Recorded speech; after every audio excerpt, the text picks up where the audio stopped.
Hello everyone, I am Tacet, and today I'm going to be going over the Gems of War Wall of Death event in which the Wall of Bones is added to the game. So let's get into that. So we have the Wall of Bones here. It is basically like a Dwarven Gate, except slightly different. It gains a bunch of armor, and this is boosted by all undead allies as well as undead enemies by a pretty small boost ratio. And other than that, it gives a very noteworthy 5 mana to all of your other allies, as well as 5 attack, but of course the 5 mana being the main part of it that is actually useful. This is quite a bit weaker than the Dwarven Gate version, which is basically the exact same thing for 10 mana cost, just does it slightly differently with barrier and everything else. But it's still a nice alternative given that it's a different color, so there are some instances where it might be able to be used where the Dwarven Gate is not, though more often than not you'll be using the Dwarven Gate and not the Wall of Bones, unless you specifically need this for either its color or because of its typing. As far as its traits, it has a 25% skull reflect, which does make it slightly more offensive than the other wall. Still has a ridiculously low base attack though itself, but of course it gives all your other allies slightly higher. But overall, Dwarven Gate, much better, and not really something I would concern yourself with too much, as there isn't really much of a purpose for it. Okay, so as far as other events, let's see, we have ourselves 10% to all the constructs as well as to all undead. There are only 2 construct undeads in the entire game, the new gate that was just added to the game, as well as Flesh Golem, so there's basically nothing with 20% this week at all. As far as the bonus for this guy, of course, if you use the Wall of Bones, you do get some kind of bonus. If you use an Explorer, you get 40 additional souls, so very good to go do it with a soul farming team. We'll be doing one with that. And as far as the event gems, you will be needing to go to PvP or Explore and kill a bunch of purple. As far as the kingdom with the most amount of purples, I believe it is Golvania with 12, I want to say, somewhere around there, which I believe is the highest. And of course, as I mentioned, you're going to want to go and throw a soul farming team against that with the Wall of Bones, so you get your extra 40 souls. So right here, we're just going to be going with a Dragon Soul, Double Azurus, and Wall of Bones, a basic mid-tier kind of a soul farming team. So basically, all we'll have to do here is just go into our Dragon Soul, get all the mana that we really need for it, and then we'll pretty much just be good to go. Cast that 3 times if we can. 2 would still be perfectly fine. Depends if we hit the skulls, we'll be able to get that 3rd one. Unfortunately, we did not get all that mana there, so we are going to take a little bit of time out of our way to go get that last little bit of mana. But there we go, last little bit. Cast this 2 more times, once more for that. Oh, never mind, he just dies to the single poke. But we still get quite a bit of souls from that. You can even up it to hard difficulty if you wanted to and stuff like that. And as you can see, decent amount of souls. We get the extra 40 from him. Only works in Explore though, but the purples you can kill in either Explore or in PvP, depending on which one you want to go for. So that's pretty much everything with that. Other than that, you do get quite a bit of event gems this week from this, which is pretty noteworthy, as event keys does have one nice drop in them. You will be able to get a Pharos-Ra from event keys this week.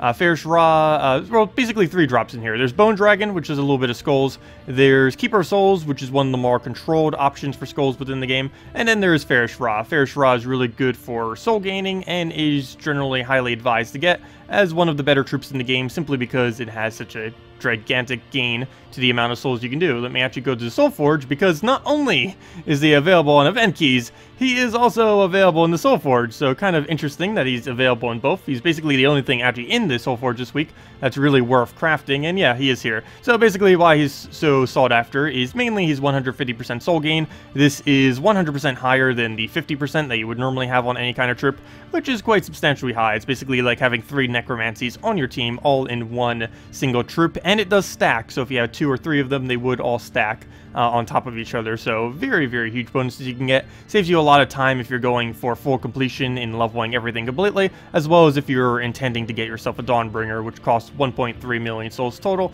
So it can definitely cut down those grind times by a couple dozen hours by having this guy. He also has one of the best single target damage in the game, being able to hit well over 100 as well as over 200 with multiple of him. And he's also one of the only few troops that has both a soul gain on its ability as well as a soul gain off of its trait. So very nice to go get either in the Soul Forge or off of event keys. Do keep in mind the chance of getting off event keys is very, very slim. So other than that, I do want to go and just show one team real quick with this little Wall of Oz. As I mentioned, there's going to be very, very little purpose to actually go and use the wall as far as anything with it, mainly because the wall itself is not really anything too spectacular. Speaking about not too spectacular, that is the opposite of not too spectacular, just getting a random gnome out of nowhere.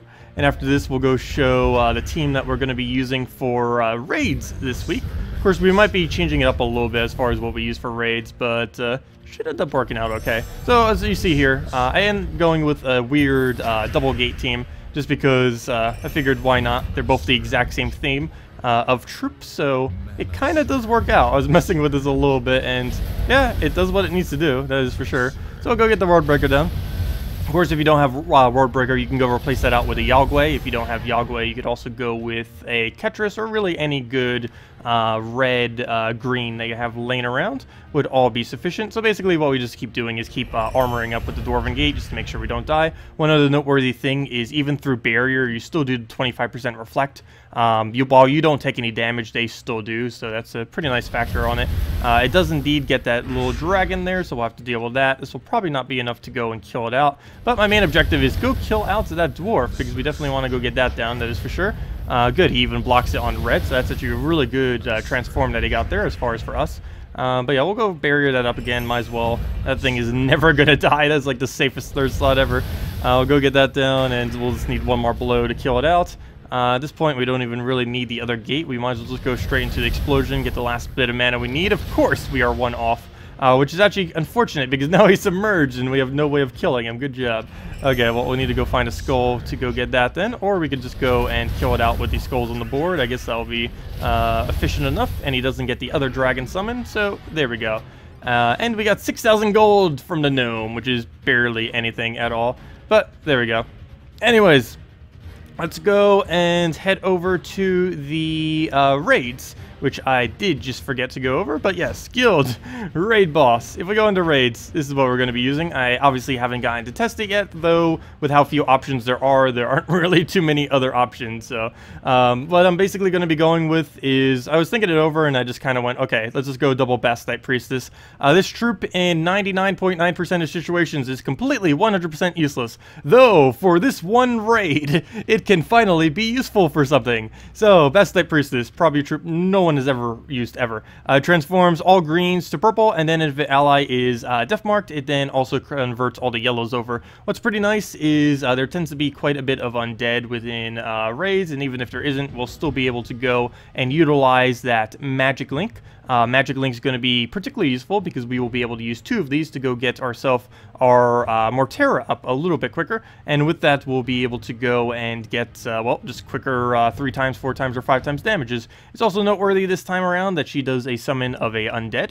Actually, quite a few factors about her are pretty decent for one of these kind of troops. Not only does she have the random undead summon, she also has that mana shield, which could come into play occasionally, and of course the standard god slaying. And it has some necromancy, though I believe in most of these circumstances isn't really going to be using that. Of course, we're focusing it mainly around Mang. Mang is near mandatory to be throwing on raids. The main reason being is because it has such a solid single target damage and can tear out all that armor, and will just give you a ridiculously high attack. And given that the boss is so much stronger than all the other enemies, you definitely want to utilize that for your own stats and just kind of go and plow it down from there. Using Archer class with it, not only for the 50% start, but also because of the 15% chance to kill. You can go with pretty much any half mana start hero class, though personally I would feel like Archer would be the best overall. And yeah, that's pretty much a team. We'll be rolling it for most of it. I might run something slightly different for the initial battles just to tear them apart quicker, because of course this is a little bit slow on the easier battles. But yeah, that is pretty much what I'll be planning on using. Might make some tweaks. I was thinking about using that one gate in first slot or something like that, the new guy, but I think Bastite Priestess will be fine. Since this doesn't have fast trait or anything like the last week's one, it'll be make it a little bit easier to 2 to 3 turn its mana instead of having to wait even longer for that. But anyways, guys, that is pretty much everything to go over with the event. If you still have any other questions about anything, definitely feel free to leave it in the comment section below. Anyways, guys, thank you all so much for watching, and I will see you all later. Goodbye, everyone.